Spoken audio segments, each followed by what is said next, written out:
Recapitulando aí.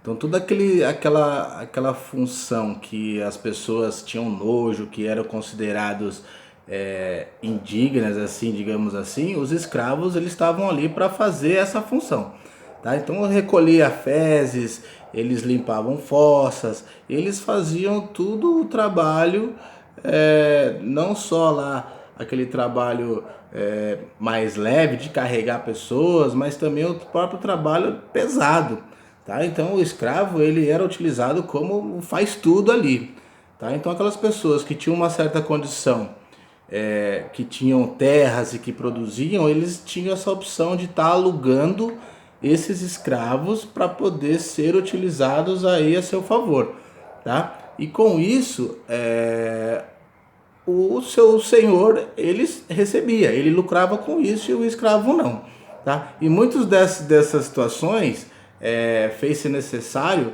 que eles aprendessem a estar se organizando para poder exercer determinado trabalho. Então, o que eles faziam? As pessoas, os contratados, os contratantes, ofereciam um certo curso, né? Eles ensinavam os escravos a fazerem aquela situação, ensinavam uma profissão, digamos assim, só que o senhor do escravo que alugava, ele não pagava por isso. Então as pessoas que contratavam e dava lá a condição de ele aprender, o escravo aprender, para ele se tornar um escravo mais competitivo nesse mercado de aluguel, eles pagavam com o seu próprio serviço. Então era uma via de duas mãos, né? Então era uma situação onde o feitor ganhava dos dois lados. Ganhava no aluguel quando contratava e também ganhava quando ele era instruído. Por quê? Ele tendo um escravo instruído, ele tem a possibilidade de trabalhar em mais lugares, em mais situações, né? Então com isso era lucrativo cada vez mais. E o escravo lá, o coitado, né, não recebia nada por isso. Mas se o cara tá lá na rua lá, tá fazendo as coisas, por que ele não foge? Justamente porque as condições da época iam se encaminhando de uma forma que ele sonhasse com a sua liberdade. Vai chegar um mecanismo lá que vai acabar me libertando, então eu não vou fugir, eu não vou me rebelar, porque eu já tenho uma condição melhor do que aquele escravo que está lá na lavoura, sofrendo, acorrentado, sem comer. E eu não, eu estou vendo o que está acontecendo. Então tem essa forma de... essa condição acaba na mente do escravo, e para ele é uma condição melhor do que aquilo que ele estava vivendo, que os outros escravos vivem. Então para ele não correr o risco de ser morto, ou de ser lá acorrentado, ou até mesmo voltar para a lavoura, por isso ele fazia aquilo que o seu senhor designava, né? E aí, com o passar do tempo, as cidades foram crescendo, criando vários estabelecimentos, essa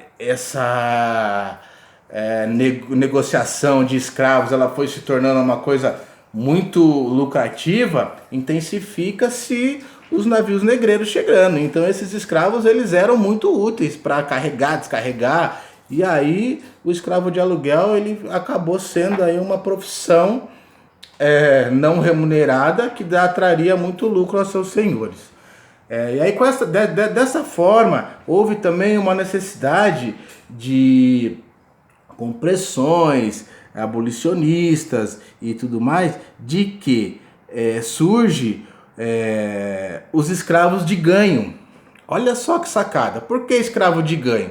Esses escravos que já estavam na rua lá, que já tinham essas funções, consideravelmente eles já estavam numa situação melhor do que aqueles rurais, certo?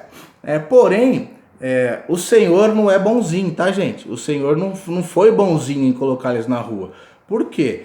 Ele dando uma opção para o escravo, ele acaba se tornando submisso, né? Com isso, ele tem nas mãos dele o poder. O Senhor, eu vou te colocar lá na rua lá e vai ficar por isso. Sabe assim, meu senhor é bonzinho, ele me deixa trabalhar. Não, isso é uma forma de ter a submissão, de ter o controle.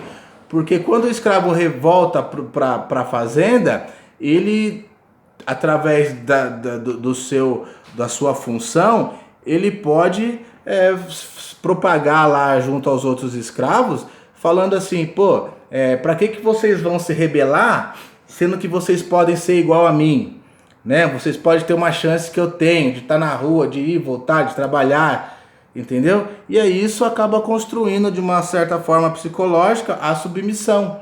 Então os senhores, eles não pegavam qualquer escravo e colocavam na rua, não. Pegava aqueles que faziam a parte política lá dentro da lavoura.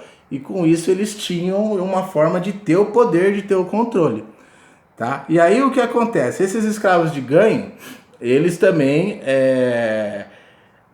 faziam praticamente de tudo, né? Como assim de tudo? Eles vendiam tudo que era produzido na fazenda, que era feito lá, produzido mesmo na fazenda, eles vendiam, eles iam para a rua vender, as especiarias, tecido, tudo aquilo que era produzido que o feitor tinha, que o senhor dele tinha, eles iam fazer esse negócio. Hoje a gente pode ver na rua aí o pessoal no semáforo vendendo bala, vendendo pano de prato, vendendo cerveja, vendendo água. É como se fosse exatamente isso. Começa a gerar os ambulantes, né? Então os escravos de ganhos, eles acabam se tornando os ambulantes lá da época, porque nas cidades, com o movimento das pessoas, eles ofereciam lá para as pessoas aquilo que o senhor tinha para poder negociar, certo? Aí o feitor chegava e falava assim, ô fulano,